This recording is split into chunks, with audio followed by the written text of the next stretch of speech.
The Immortal Hulk rises from the ruins of a cave in Nevada, and the Challenger remarks.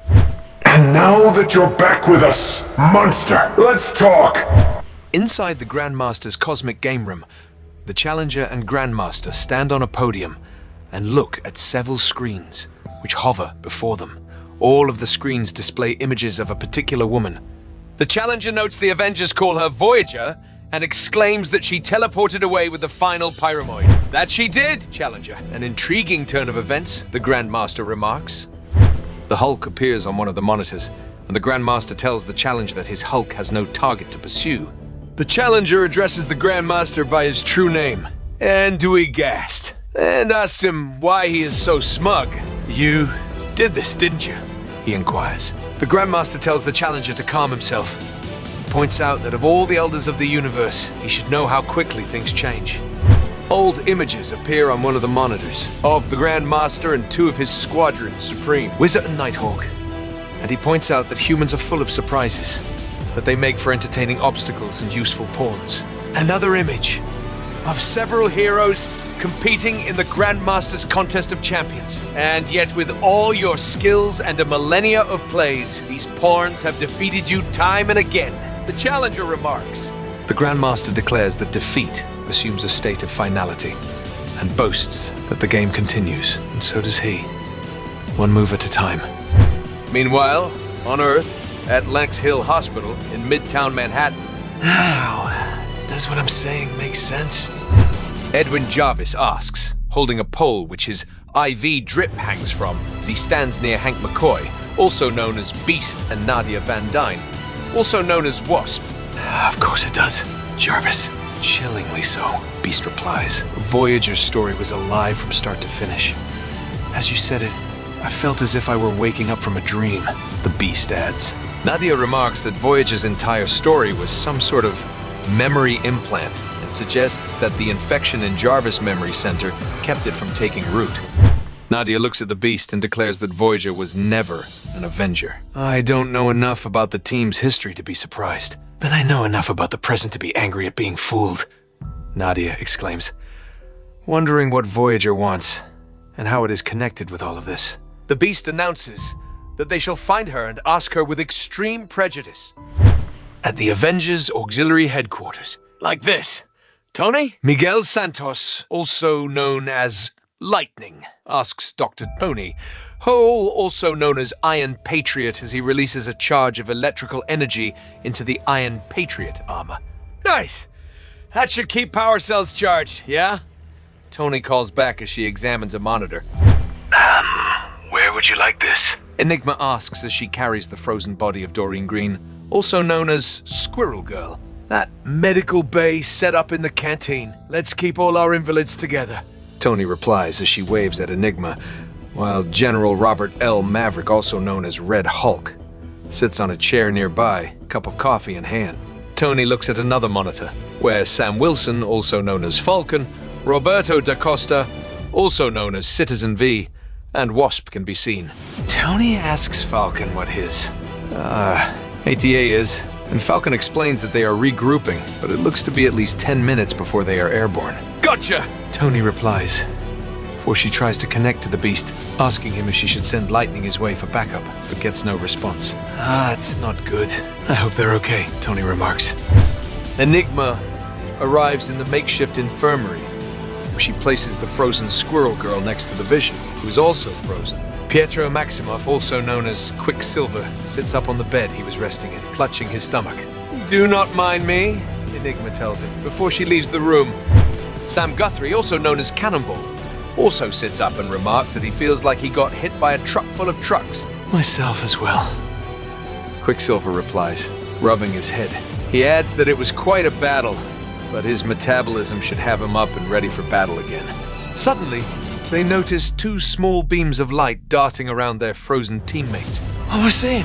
Strange blue dots in the air, Quicksilver asks. Cannonball tells Quicksilver not to get up so quickly, or he will get dizzy. But Quicksilver replies that it is something else. In the other room, a loud buzzing noise can be heard. What in tarnation? Red Hulk asks, while Toni explains that it is some kind of energy disruption and that it is coming from the storage vault. from the look of these readings. It's Voyager, she announces. At that moment, Voyager indeed materializes in the storage vault with the pyramoid that she stole. She screams, then admits to herself, although she hates to do so, that breaking the rules feels good. She smiles, and suddenly her skin turns blue. Voyager, what have you done? Lightning asks as he, Enigma, Toni, and Red Hulk rush towards the storage vault. She brought the cosmic doorstop to our doorstep. Is what? Red Hulk exclaims, while Toni asks her why her skin is blue and whether she is hurt. Voyager warns the others to stay back and thinks to herself that she needs time to rest and to figure out her next move. She slams the door before they can enter the vault properly. Wait! Toni calls out, but it's no use. Lightning bangs on the door and discovers it is insulated. Enigma discovers that she cannot even phase through the door and wonders what it is made of, while a computer recording announces that the security seal is engaged. Voyager leans against the door, while the pyramoid hovers near her. It wasn't a lie, Voyager thinks to herself as she hangs her head. Flashback images. She did her research. There really was a Professor Arthur Vector. She tied her story to his, in case anyone thought to check her background. All part of the ruse she played to keep her identity a secret. Because everything depended on the Avengers being unaware of who her true father is. The present. Voyager gets to her feet and remembers how her father always told her. It's about the honor of the game. The Grandmaster never cheats. She laughs as she thinks that her father forgets she has been watching his every move since she was a girl. Flashback images. Voyager remembers how she and her father traveled the cosmos. They gambled on supernovas as they raced toward extinction. They won entire planets so that she might end their wars or protect them from Galactus. To the Grandmaster, it was about the contest. The winnings he used to leave to her. Back to the present. Voyager clenches her fists. She doesn't know what is going to happen this time. Voyager acknowledges that her father gave her the power of teleportation. But not just the ability to move through space. The power to move through memories themselves and settle after images. They're unquestioned. She thinks of the image she placed of herself with the founding Avengers and decides that this was to be her father's secret advantage in this game, as he needed her someplace where she could participate in the game while going unnoticed by his challenger. Someplace where she would be lost in a sea of playing pieces while positioning them to help her father. Voyager is sure that her father is the one who is lost now that she is changing her position on the board.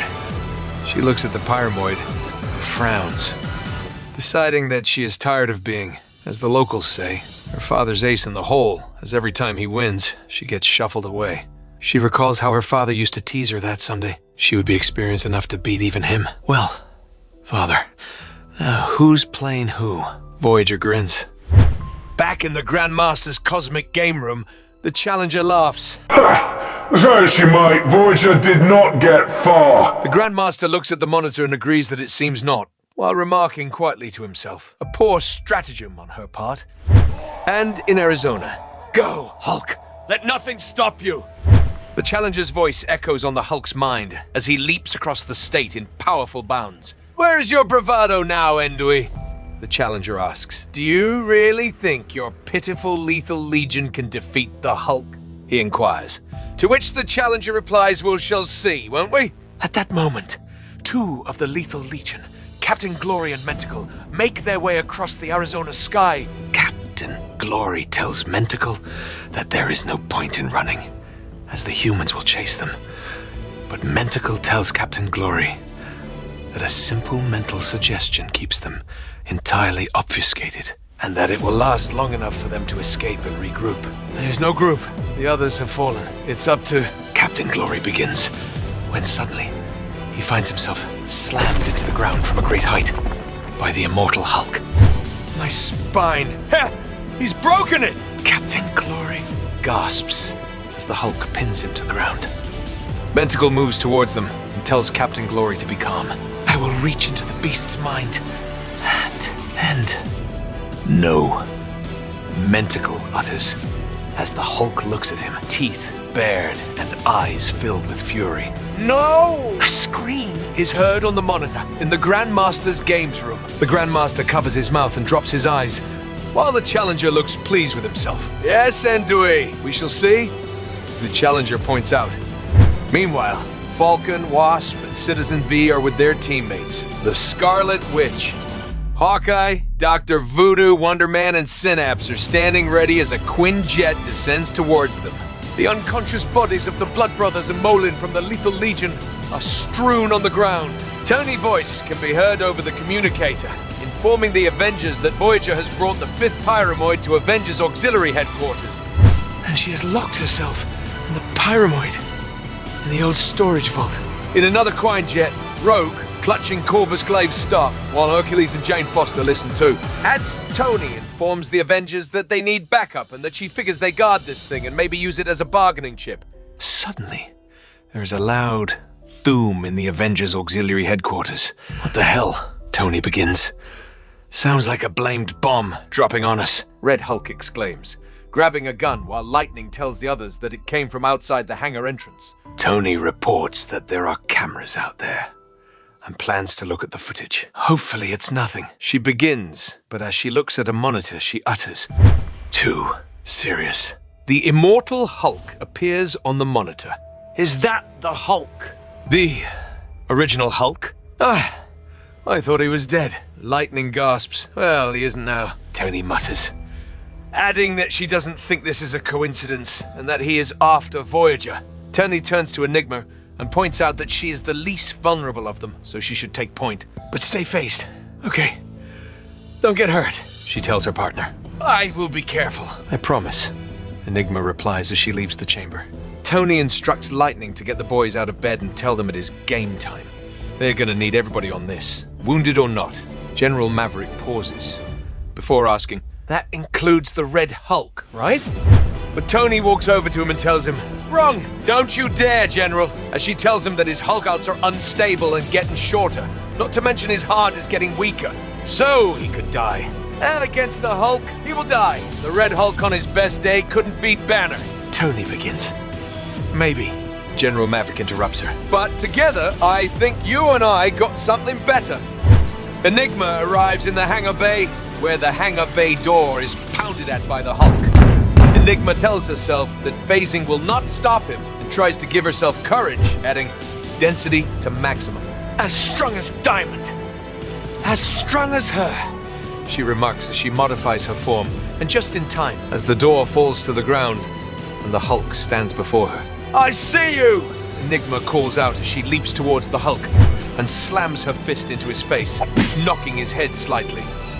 And now, you see, Enigma remarks, before boasting that she was made to defend this world against any threat, and I do not think even you are strong enough to. Enigma begins, before the Hulk tears Enigma's armor apart unimpressed and with ease. Hey, cool?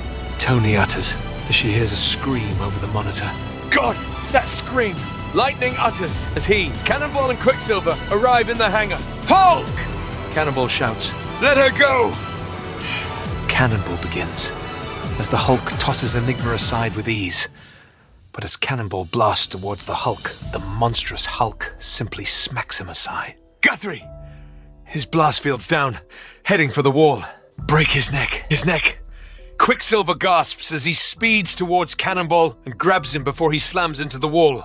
But as Cannonball falls onto Quicksilver, Pietro falls to the ground and breaks his ribs. Then it's you and me, Lightning remarks as he starts to release charges of electricity. I didn't want to do this, Hulk, but I can't take chances. Not with the Avengers' lives. So even if this kills you, you're getting it all. Everything I have in one blast. Everything! Miguel exclaims. But as he pours his power against the Hulk, nothing happens. The Hulk doesn't even flinch. Everything I had. Ow! Miguel utters to himself, while the Hulk just looks at him. Get the hell away from them! A voice calls out. The Hulk scowls as he turns. Yeah, you're in trouble now, you dad. Gummed, son of a gun. 'Cause here comes the Iron Hulk. God bless America, exclaims the Red Hulk as he appears in the hangar, wearing Tony's Iron Patriot armor.